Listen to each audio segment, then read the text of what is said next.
नमस्कार, हमारे YouTube channel पे आपका स्वागत है। और जैसा कि आप जानते हैं, राज्य निर्वाचन आयोग बिहार सरकार ने बिहार राज्य में पंचायत निर्वाचन का बिगुल फूंक दिया है। राज्य निर्वाचन आयोग के द्वारा नोटिफिकेशन करा दिया गया है और इसके साथ ही बिहार के जितने भी ज़िले हैं और ज़िले के अंदर जितने प्रखंड हैं और प्रखंड में जितने ग्राम पंचायत हैं, वहाँ विभिन्न पदों पे जनता के मत से जीतकर पंचायती राज व्यवस्था के अंतर्गत जो बहुत सारे पद हैं, जैसे वार्ड सदस्य, पंच, मुखिया, सरपंच, पंचायत समिति सदस्य, जिला परिषद सदस्य, उन पदों पे आने के लिए आप देख रहे होंगे कि समाज के बहुत सारे पंचायती राज व्यवस्था से जुड़े हुए जनप्रतिनिधि फिर से चुनावी मुहिम में कूद पड़े हैं। आज हम आपको अपने इस चैनल के माध्यम से बताएंगे कि कैसे बने उम्मीदवार। किसी भी चुनाव की प्रक्रिया में सबसे महत्वपूर्ण तत्व होता है कि जिस पद का निर्वाचन होने वाला हो, उस पद पे चुनाव लड़ने के लिए इच्छुक व्यक्ति को क्या क्या करने की आवश्यकता है। आज हम अपने इस वीडियो में बिंदुवार उन विषयों पर चर्चा करेंगे और आपको बतलाएंगे कि आपको क्या करना है अगर आप मुखिया बनना चाहते हैं, अगर आप पंचायत समिति सदस्य बनना चाहते हैं, अगर आप जिला परिषद सदस्य बनना चाहते हैं, सरपंच बनना चाहते हैं अथवा वार्ड या पंच बनना चाहते हैं। कैसे नॉमिनेशन करना है। आप देखते हैं कि कई दफ़ा ऐसा होता है कि जानकारी के अभाव में लोग नामांकन प्रक्रिया को गंभीरता से नहीं लेते हैं और नतीजा यह होता है कि उनकी उम्मीदवारी रद्द कर दी जाती है, उनका नामांकन पत्र रद्द कर दिया जाता है और वो चुनाव में गए बिना ही चुनाव की पूरी प्रक्रिया से बाहर हो जाते हैं। तो सबसे महत्वपूर्ण चीज़ है कि हम इस बात को समझें कि अगर हमारी इच्छा मुखिया बनने की है, अगर हमारी इच्छा पंचायत जनप्रतिनिधि बनने की है, तो किस प्रकार हम अपना नामांकन दाखिल करें ताकि हमारा चुनाव लड़ना निश्चित हो सके और जिसके बाद आप जनता के बीच में वोट मांगने के लिए जा सकते हैं। आपको पता है कि पंचायती राज व्यवस्था के अधीन 6 पद के चुनाव किए जाते हैं। जो 6 पद हैं जिस पर पंचायती राज व्यवस्था के अंतर्गत चुनाव की तैयारी की जाती है, उसमें 5 पद के निर्वाची पदाधिकारी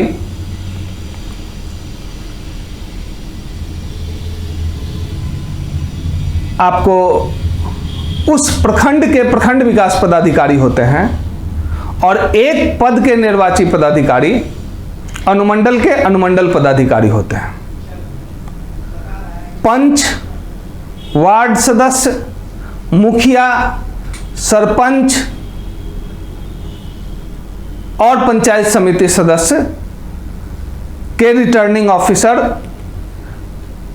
आमतौर पर प्रखंड विकास पदाधिकारी होते हैं, जबकि जिला परिषद के रिटर्निंग ऑफिसर अनुमंडल पदाधिकारी होते हैं। आइए अब हम बिंदुवार नामांकन की पूरी प्रक्रिया को समझें और इसके बदौलत हम अपनी इच्छा के अनुरूप पद पर सही तरीके से अपना नामांकन दाखिल कर पाएं और जिससे हमारा दावा चुनाव में कायम रहे। आप इस स्लाइड में देख रहे होंगे कि सबसे पहले हम लोग चर्चा करते हैं कि कौन कौन व्यक्ति किस पद के लिए चुनाव लड़ सकता है। ग्राम पंचायत सदस्य जो हमारे हैं, तो ग्राम पंचायत के सदस्य के लिए कौन सा व्यक्ति उम्मीदवार हो सकता है। आप इस स्लाइड में देख रहे होंगे कि इसको मैं बड़ा करता हूं थोड़ा सा, कि उस ग्राम पंचायत के अंतर्गत किसी भी प्रादेशिक निर्वाचन क्षेत्र की मतदाता सूची में नाम होना अनिवार्य है। मतलब हर ग्राम पंचायत के अंदर एक उसका मतदाता सूची होता है जो पूरे पंचायत का होता है। तो उस पूरे पंचायत के अंतर्गत जितने वार्ड हैं, यदि उस वार्ड के किसी भी वार्ड में किसी व्यक्ति का नाम है तो वो पंचायत के अंतर्गत जितने वार्ड हैं कहीं भी वार्ड सदस्य के रूप में या पंच के रूप में अपना नॉमिनेशन कर सकता है, नामांकन दाखिल कर सकता है। मुखिया और सरपंच के लिए उस प्रखंड के अंतर्गत किसी भी प्रादेशिक निर्वाचन क्षेत्र की मतदाता सूची में यदि उस व्यक्ति का नाम है, ध्यान रखिएगा, प्रखंड के अंतर्गत जितने पंचायत हैं उन पंचायत में कहीं भी यदि प्रादेशिक निर्वाचक सूची में उस व्यक्ति का नाम है तो प्रखंड के किसी भी पंचायत के मुखिया पद पे अथवा सरपंच पद पे अथवा पंचायत समिति के पद पे अपना नामांकन दाखिल कर सकता है। स्पष्ट है कि ये जरूरी नहीं कि आप जिस पंचायत में रहते हो या आप जिस पंचायत के मतदाता हो केवल आप वहीं मुखिया का चुनाव लड़ेंगे, केवल आप वहीं पंचायत समिति का चुनाव लड़ेंगे, केवल आप वहीं सरपंच का चुनाव लड़ेंगे। यह अनिवार्य नहीं है। आपका नाम यदि एक्स पंचायत के मतदाता सूची में है तो भी अगर आप चाहें तो वाई के पंचायत से मुखिया पद का उम्मीदवार हो सकते हैं, पंचायत समिति पद का उम्मीदवार हो सकते हैं, सरपंच पद का उम्मीदवार हो सकते हैं। ठीक उसी तरीके से जिला परिषद का उम्मीदवार बनने के लिए जिला के किसी भी प्रादेशिक निर्वाचक सूची में यदि आपका नाम है तो आप पूरे जिले में किसी भी जिला परिषद के पद पे अपना नामांकन दाखिल कर सकते हैं। तो जैसा कि हम जानते हैं कि चुनाव की जो प्रक्रिया है उसमें आयु सीमा का भी निर्धारण किया गया है। जिस तरीके से 18 वर्ष से अधिक उम्र का व्यक्ति ही मतदान कर सकता है, ठीक उसी तरीके से किसी भी चुनाव में लड़ने के लिए न्यूनतम आयु सीमा रेखा तय कर दी गई है। मुखिया पद के लिए एवं अन्य सभी पदों के लिए राज्य निर्वाचन आयोग के द्वारा जो हमारे पंचायत, ग्राम कचहरी का कोई भी पद हो, जिला परिषद का कोई भी पद हो, तो नाम निर्देशन की अंतिम तिथि को उसकी उम्र जो है कम से कम 21 साल होना चाहिए। कहने का मतलब कि जो नॉमिनेशन करने का अंतिम डेट है, लास्ट तारीख है, और उसके ठीक बाद जो संवीक्षा की तिथि शुरू होती है, तो संवीक्षा का जो पहला दिन है उस दिन उस व्यक्ति का उम्र 21 वर्ष होना अनिवार्य है। यदि वह उस दिन 21 वर्ष का नहीं हो रहा है तो फिर वो नामांकन दाखिल नहीं कर सकता है। अगर कर भी दिया तो उसका नॉमिनेशन पेपर रद्द हो जाएगा।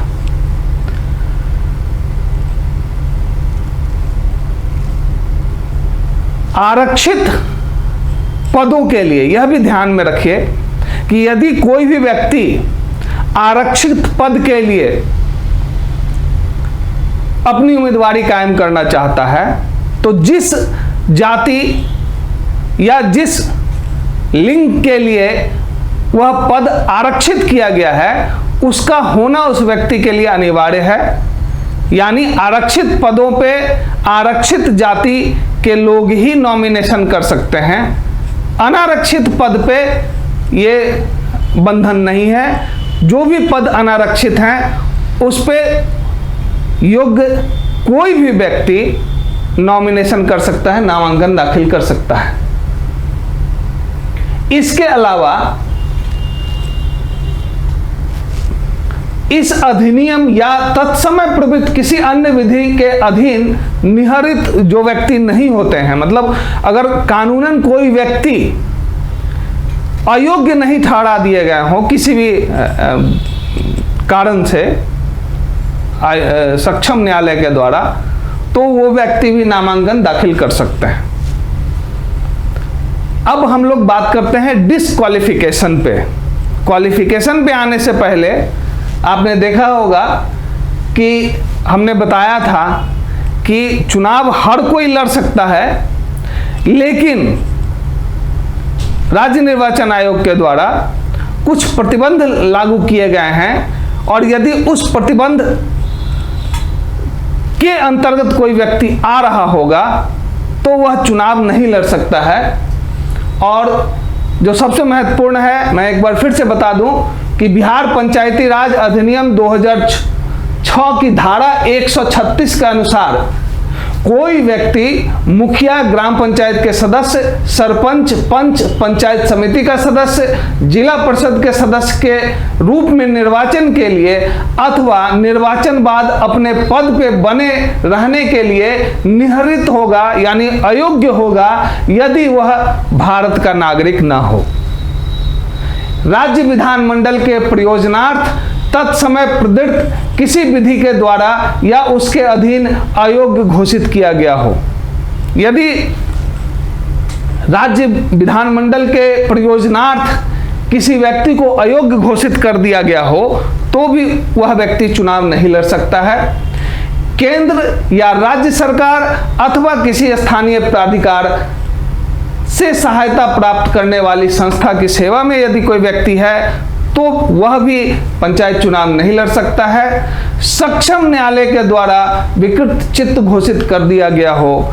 अगर किसी व्यक्ति को सक्षम न्यायालय ने अपने आदेश के जरिए विकृत चित्त घोषित कर दिया हो तो वह व्यक्ति भी चुनाव नहीं लड़ सकता है। भारत के भीतर या बाहर किसी दंड न्यायालय द्वारा राजनीतिक अपराध से भिन्न, यानी पॉलिटिकल मामले से भिन्न किसी अन्य अपराध के लिए 6 महीने से अधिक अवधि के लिए कारावास से दंडित किया जा चुका हो, अथवा कदाचार के लिए धारा 109 या 110 के अधीन उसे बॉन्ड भरना पड़ा हो, ऐसा आदेश दे दिया गया हो, और इस दंडादेश को यदि बाद में उलट नहीं दिया गया हो या इस दंडादेश पे कोई रोक नहीं लगी हुई हो तो वह व्यक्ति भी पंचायत का चुनाव नहीं लड़ सकता है। इसके अतिरिक्त पंचायतों के अधीन वैधानिक पद या कोई लाभ का पद यदि व्यक्ति धारण करता है तो वह व्यक्ति भी पंचायत चुनाव नहीं लड़ सकता है। भ्रष्ट आचरण का दोषी पाए जाने वाला व्यक्ति या भ्रष्ट आचरण का दोषी पाए जाने पर सामान्य निर्वाचन के लिए 6 वर्षों के बाद उसकी निहरता न रह जाए, मतलब अगर 6 वर्ष के लिए राज्य निर्वाचन आयोग के द्वारा चुनाव लड़ने पर यदि प्रतिबंध लगा दिया गया हो तो भी वह व्यक्ति चुनाव नहीं लड़ सकता है। बिहार पंचायती राज अधिनियम 2006 की धारा 118 के तहत ग्राम पंचायत मुखिया तथा धारा 97(5) के तहत ग्राम कचहरी के सरपंच के निहित शक्तियों के दुरुपयोग या दायित्वों के निर्वहन में दोषी पाए जाने के आरोप में पदच्युत किया गया हो तो पदच्युति की तिथि से अगले 5 वर्ष तक निर्वाचन नहीं लड़ सकते। अगर कोई मुखिया और सरपंच, सीधे शब्दों में समझिए कि बिहार पंचायती राज अधिनियम के अंतर्गत उनको पदच्युत कर दिया गया हो, सरपंच या मुखिया के पद से पदच्युत कर दिया गया हो, तो अगले 5 साल तक वो चुनाव नहीं लड़ सकते हैं। इसके अलावा निर्वाचन व्यय लेखा प्रस्तुत नहीं किए जाने पर 3 वर्षों के लिए निर्वाचन नहीं लड़ सकते हैं। ये निर्वाचन व्यय लेखा क्या है? जैसा कि आप जानते हैं कि जब चुनाव में कोई व्यक्ति खड़ा होता है और चुनाव लड़ता है, वह भले हारे या जीते, लेकिन तय है कि उस चुनाव के दौरान उसके द्वारा राशि खर्च की जाती है। चुनाव लड़ने में पैसा खर्च होता है, तो उस खर्च का उनको ब्यौरा रखना होता है, और चुनाव लड़ने के बाद, परिणाम के बाद एक निश्चित तिथि के अंतर्गत उनको अपना निर्वाचन व्यय लेखा आरओ के पास जमा करना होता है। रिटर्निंग ऑफिसर के पास वो दस्तावेज और एक फिक्स फॉर्मेट में जमा करते हैं कि हमारे द्वारा इस चुनाव में इतने रुपए खर्च किए गए हैं। तो यदि कोई निर्वाचन व्यय लेखा, पूर्व में किसी ने चुनाव लड़ा हो और निर्वाचन व्यय लेखा उन्होंने नहीं जमा किया हो, तो राज्य निर्वाचन आयोग यदि इस कारण से उसको रोक दिया हो तो 3 साल तक, अगले 3 साल तक वो चुनाव नहीं लड़ सकते हैं। आप जैसा कि जानते हैं कि उम्मीदवारी सिर्फ इस आधार पे कायम नहीं हो सकता है आपका कि आप चुनाव लड़ना चाहते हैं और आपने नॉमिनेशन भरा है। जब तक आपके पास प्रस्तावक नहीं हो तब तक आपकी उम्मीदवारी कायम नहीं होती है। एक उम्मीदवार के लिए प्रस्तावक का होना बहुत जरूरी है। प्रस्तावक की योग्यता भी लगभग वही है जो एक उम्मीदवार की योग्यता है, लेकिन एक महत्वपूर्ण अंतर है उम्मीदवार और प्रस्तावक में। उम्मीदवार के लिए जैसा कि आपने देखा कि ग्राम पंचायत का सदस्य हो या पंच के लिए, पूरे पंचायत में कहीं भी अगर वोटर लिस्ट में नाम है तो वो उम्मीदवार हो सकता है। मुखिया, सरपंच और समिति के लिए पूरे प्रखंड के किसी भी वोटर लिस्ट में अगर उसका नाम है तो वो मुखिया, सरपंच या पंचायत समिति पद का उम्मीदवार हो सकता है। और जिला परिषद के सदस्य के लिए जिला में कहीं भी यदि वोटर लिस्ट में, पंचायत के वोटर लिस्ट में यदि उसका नाम है तो वो उम्मीदवार हो सकता है। लेकिन प्रस्तावक के लिए यह अनिवार्य है कि वह जिस व्यक्ति का, जिस वार्ड में यदि पंच या वार्ड सदस्य के लिए किसी खास वार्ड में वह उसका प्रस्तावक बन रहा है, तो उस प्रस्तावक के लिए अनिवार्य है कि उसका नाम उस वार्ड के वोटर लिस्ट में अनिवार्य तौर पे होना चाहिए। यानी उम्मीदवार किसी भी जगह का हो सकता है, लेकिन प्रस्तावक के लिए अनिवार्य है कि जिस भी, अगर वो किसी मुखिया के लिए उम्मीदवार प्रस्तावक बन रहे हैं तो उस पंचायत में अनिवार्य है प्रस्तावक का नाम होना। यदि वो जिला परिषद सदस्य के लिए, तो फिर जिस प्रादेशिक निर्वाचन क्षेत्र में, जिला परिषद के जिस प्रादेशिक निर्वाचन क्षेत्र में वह व्यक्ति प्रस्तावक बन रहा है, उस प्रादेशिक निर्वाचन क्षेत्र की सूची में उस व्यक्ति का मतदाता सूची में नाम होना उसका अनिवार्य है। किसी भी सदस्य पद के प्रस्तावक होने के लिए उसे संबंधित प्रादेशिक निर्वाचन क्षेत्र की मतदाता सूची में नाम होना उसका अनिवार्य है। प्रस्तावक की भी आयु ठीक उम्मीदवार की तरह समीक्षा की प्रथम तिथि को 21 वर्ष से कम नहीं होना चाहिए।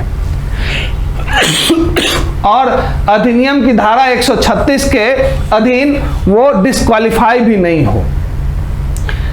अब देखिए कि जो डिस्क्वालिफिकेशन हमारे पास अभ्यर्थी के लिए है, उसी तरीके से राज्य निर्वाचन आयोग ने प्रस्तावक के लिए भी डिस्क्वालिफिकेशन तय किया है कि अगर वो भारत का नागरिक नहीं होगा, यदि 21 वर्ष से अधिक उसकी उम्र नहीं होगी, या अगर वह केंद्र या राज्य सरकार के किसी स्थानीय प्राधिकार की सेवा में हो, अगर वह सरकारी नौकरी में है, केंद्र या राज्य सरकार या स्थानीय प्राधिकार से सहायता से चलने वाले किसी संस्था में, प्रॉफिटेबल एजेंसी जिसको प्रॉफिट के लिए केंद्र या राज्य सरकार से उसको आर्थिक मदद मिलती हो, उसके भी अगर वो अंग हैं तो वो प्रस्तावक नहीं हो सकते हैं।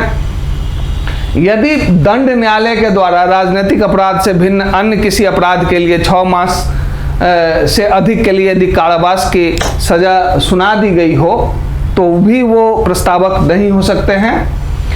और केंद्र या राज्य सरकार के किसी स्थानीय प्राधिकार की सेवा में कदाचार के लिए पदच्युत कर दिया गया हो, या किसी लोक सेवा में नियुक्ति के लिए निहरित घोषित कर दिया गया हो, डिस्क्वालीफाई कर दिया गया हो कि वो किसी सरकारी सेवा में भी नहीं आ सकते हैं, तो वैसे लोग भी प्रस्तावक नहीं हो सकते हैं। भ्रष्ट आचरण का अगर दोषी उनको पाया गया है और सामान्य निर्वाचन के लिए 6 वर्ष तक उन योग्य नहीं रहेंगे तो वो प्रस्तावक नहीं बन सकते हैं।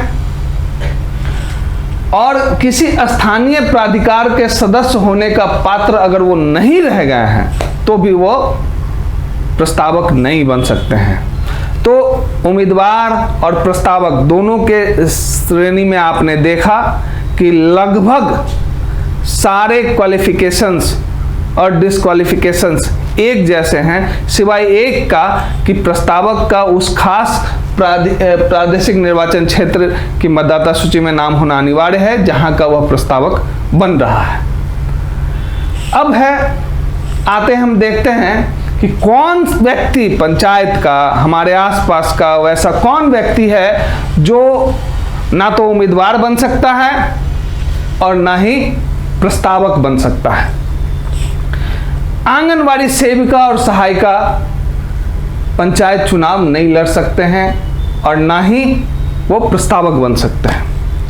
विशेष शिक्षा परियोजना, साक्षरता अभियान, विशेष शिक्षा केंद्रों में मानदेय पर कार्यरत अनुदेशक, पंचायत के अधीन मानदेय अनुबंध पर कार्यरत शिक्षा मित्र, न्याय मित्र, विकास मित्र, टोला सेवक, दलपति, केंद्र या राज्य सरकार या किसी स्थानीय प्राधिकार से पूर्णतः या आंशिक वित्तीय सहायता प्राप्त करने वाले शैक्षणिक संस्थाओं में कार्यरत पदस्थापित प्रतिनियुक्त पदाधिकारी, शिक्षक, प्रोफेसर, शिक्षेतर कर्मचारी, ये कोई भी व्यक्ति पंचायत का चुनाव नहीं लड़ सकता है।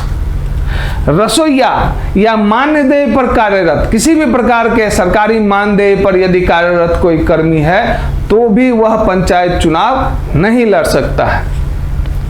कार्यरत गृह रक्षक यानी होम गार्ड के जवान यदि वो कार्यरत हैं, इसको एक बार समझने की आवश्यकता है कि कोई होम गार्ड का जवान है और उसका कमान कट गया है और वो कहीं पोस्टिंग है, कहीं वो काम कर रहा है, तो वह चुनाव नहीं लड़ सकता है। लेकिन वैसे होमगार्ड के जवान जो हैं तो होमगार्ड के जवान, लेकिन उनका कमान नहीं कटा हुआ है, उनको कहीं उनसे ड्यूटी नहीं ली जा रही है और उसके एवज में उन्हें कोई राशि नहीं दी जा रही है, तो वो पंचायत चुनाव लड़ सकते हैं। इसी कारण यहाँ लिखा हुआ है कि कार्यरत गृह रक्षा बल के जो जवान हैं वो चुनाव नहीं लड़ सकते हैं। सरकारी वकील, गवर्नमेंट प्लीडर, लोक अभियोजक, पब्लिक प्रोसिक्यूटर, सरकारी अधिवक्ता जो सरकार द्वारा प्रतिधारण शुल्क पर नियुक्त किए जाते हैं, यानी सरकार जिसको पैसा देती है, फिक्स है, वैसे सरकारी वकील या गवर्नमेंट प्लीडर भी चुनाव नहीं लड़ सकते हैं। अब हम देखते हैं कि कौन कौन हैं जो पंचायत चुनाव में अपना किस्मत आजमा सकते हैं, यानी किनके पास ये काबिलियत है या किनके पास यह योग्यता है कि वो पंचायत चुनाव लड़ सकते हैं। सेवानिवृत्त सरकारी अधिकारी, कोई भी सरकारी कर्मी या अधिकारी जो सेवानिवृत्त हो चुका हो, पेंशन याफ्ता है, वो पंचायत चुनाव लड़ सकता है। जन वितरण प्रणाली के अनुज्ञप्तिधारी विक्रेता, पीडीएस, सामान्य बोलचाल की भाषा में अगर आप कहें तो राशन दुकान के जो संचालक होते हैं, जो अनुज्ञप्तिधारी विक्रेता हैं, वो पंचायत चुनाव लड़ सकते हैं। उनके पंचायत चुनाव लड़ने पर कोई रोक नहीं है। कमीशन के आधार पे काम करने वाला एजेंट, कोई फिक्स मानदेय नहीं है, अगर सिर्फ कमीशन उसको दिया जाता है और उस कमीशन के आधार पर वह काम करता है तो वैसे एजेंट भी चुनाव लड़ सकते हैं। पहले भी मैंने बताया था कि अकार्यरत गृह रक्षक, वैसे होमगार्ड जवान जिनका कमान नहीं कटा हुआ है, जो काम नहीं कर रहे हैं, जिनको कोई मानदेय नहीं मिल रहा है, वो भी चुनाव लड़ सकते हैं। आशा कार्यकर्ता, ये जो हमारे हेल्थ सेक्टर में सपोर्टिव स्टाफ है, आशा कार्यकर्ता, उनको भी चुनाव लड़ने की छूट है, वो भी चुनाव लड़ सकते हैं। सरकारी अधिवक्ता, एजीपी और अपर लोक अभियोजक, एडिशनल पीपी, जो केवल शुल्क पर नियुक्त किए जाते हैं, वैसे सरकारी अधिवक्ता या एपीपी, एडिशनल पब्लिक प्रोसिक्यूटर, वो चुनाव लड़ सकते हैं जो एक फिक्स शुल्क पर नियुक्त किए जाते हैं। ऐसे वकील जिनको कोई फिक्स सरकार के द्वारा राशि नहीं दी जाती है, अगर काम करते हैं तो पैसा मिलता है, नहीं करते हैं तो नहीं पैसा मिलता है, ऐसे लोग भी चुनाव लड़ सकते हैं। अब हम आके देखते हैं यहाँ कि प्रस्तावक और अभ्यर्थी जो हमारे हैं, जो चाहे वह मुखिया पद के अभ्यर्थी हों या सरपंच पद के अभ्यर्थी हों, जिला परिषद, पंच, वार्ड या प्रस्तावक हों, उनके लिए क्या अन्य महत्वपूर्ण बातें हैं जो उनको ध्यान में रखना चाहिए। वो है कि किसी पद विशेष के लिए कोई भी व्यक्ति एक से अधिक अभ्यर्थी का प्रस्तावक नहीं हो सकेगा। ये ध्यान रखिएगा, बहुत महत्वपूर्ण बात यह है कि एक व्यक्ति चाहे तो एक ही पंचायत में एक से कई अधिक पदों पर चुनाव लड़ सकता है। यदि कोई व्यक्ति चाहता है कि वह इस पंचायत में मुखिया के पद पे चुनाव लड़े और सरपंच के भी पद पे चुनाव लड़े, तो वह दोनों पद पे चुनाव लड़ सकता है, लेकिन उसके प्रस्तावक एक नहीं होंगे। या आप इस बात को समझिए कि ऐसा नहीं है कि कोई प्रस्तावक जिसने एक का प्रस्तावक बनना स्वीकार किया है, उसी पंचायत के उसी पद पे एक दूसरा उम्मीदवार है तो उसका भी वो प्रस्तावक बन जाए, ये नहीं हो सकता है।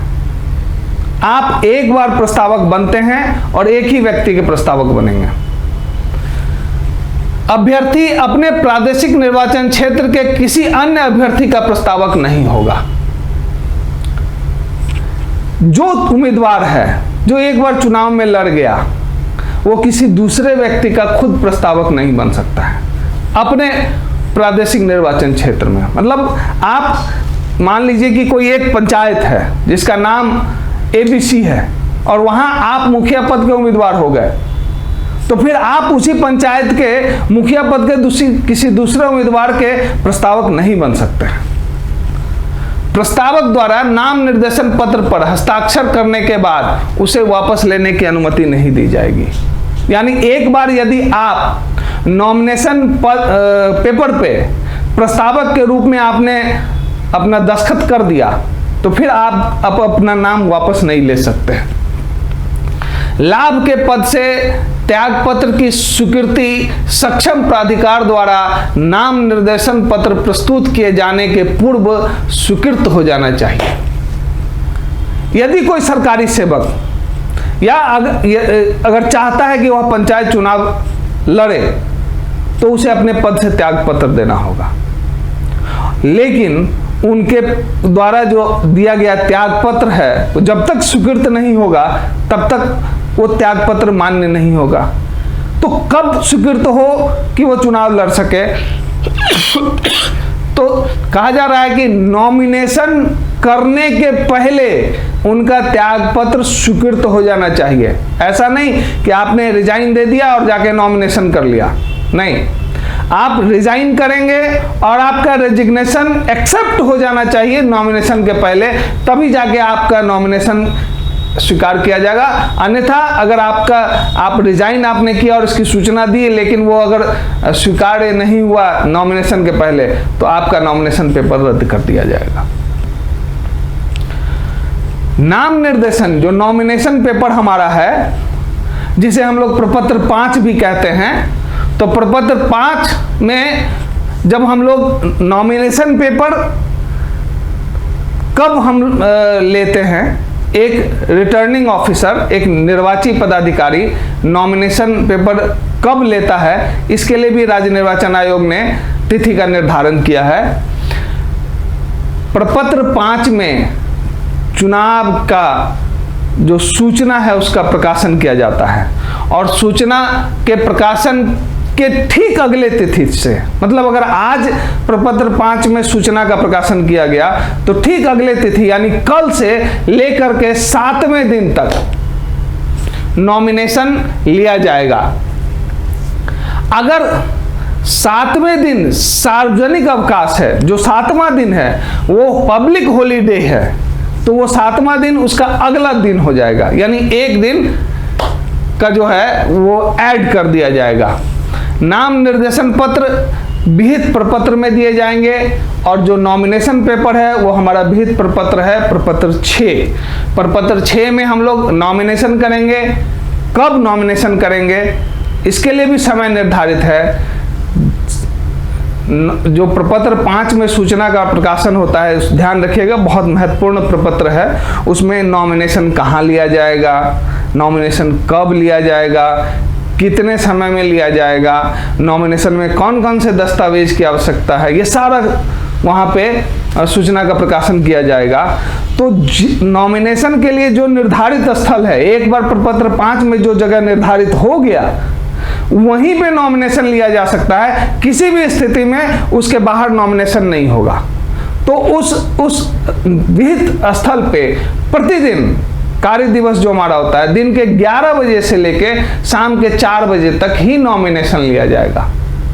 इस दफा राज्य निर्वाचन आयोग ने ऑफलाइन के साथ साथ ऑनलाइन नॉमिनेशन की भी व्यवस्था की है, लेकिन ध्यान देने वाली बात यह है कि केवल ऑनलाइन नॉमिनेशन कर देने मात्र से आपका नॉमिनेशन एक्सेप्ट नहीं हो जाएगा। ऑनलाइन करने के बावजूद आपको सारे दस्तावेज ऑफलाइन तरीके से हमारे काउंटर पे लाने ही होंगे। अगर आप ऑफलाइन दस्तावेज लेकर के आते हैं तभी आपका ऑनलाइन जो नॉमिनेशन है वो एक्सेप्ट किया जाएगा। यदि ऑफलाइन आपने दस्तावेज नहीं जमा किए तो आपका नॉमिनेशन रद्द हो जाएगा। एक चीज बहुत ध्यान देने का है कि नाम निर्देशन पत्र, नॉमिनेशन पेपर अभ्यर्थी को खुद आना पड़ता है। आप किसी के माध्यम से नॉमिनेशन पेपर जमा नहीं कर सकते हैं, आपको खुद आके दाखिल कराने होंगे। और नाम निर्देशन पत्र निर्वाचन पदाधिकारी या उसके द्वारा प्राधिकृत सहायक निर्वाची पदाधिकारी के समक्ष प्रस्तुत किया जाएगा।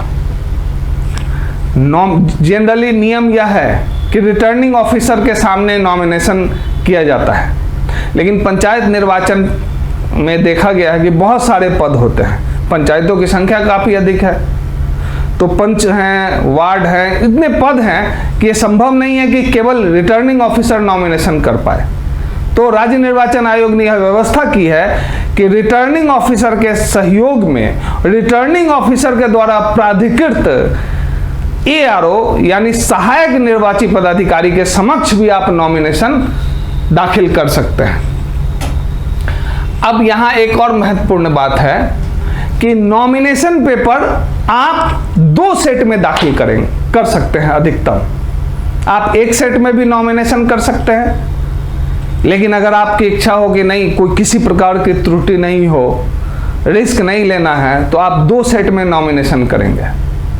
लेकिन बहुत महत्वपूर्ण बात यह है कि जो NR है यानी जो शुल्क है नॉमिनेशन के लिए, जो एक फिक्स शुल्क है, वह एक ही बार आपको देना होगा।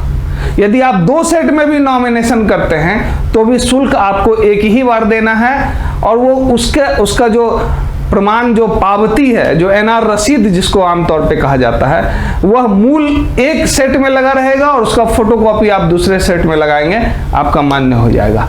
तो आते हैं, जैसा कि आपने देखा कि अब सीधे हम लोग पहुंचते हैं कि नाम निर्देशन शुल्क। राज्य निर्वाचन आयोग के लिए अलग अलग पदों के लिए अलग अलग शुल्क निर्धारित किए गए हैं, और यह शुल्क आपके लिए बहुत जरूरी है जमा करवाना, और इसको आप संबंधित रिटर्निंग ऑफिसर के कार्यालय में कार्यरत नाजिर के समक्ष राशि जमा करके NR रसीद कटा के, जिसको नाजिर रसीद कहते हैं, नाजिर रसीद कटा के आप शुल्क जमा कर सकते हैं। ग्राम पंचायत सदस्य के लिए जो अनारक्षित कोटे के उम्मीदवार हैं, सामान्य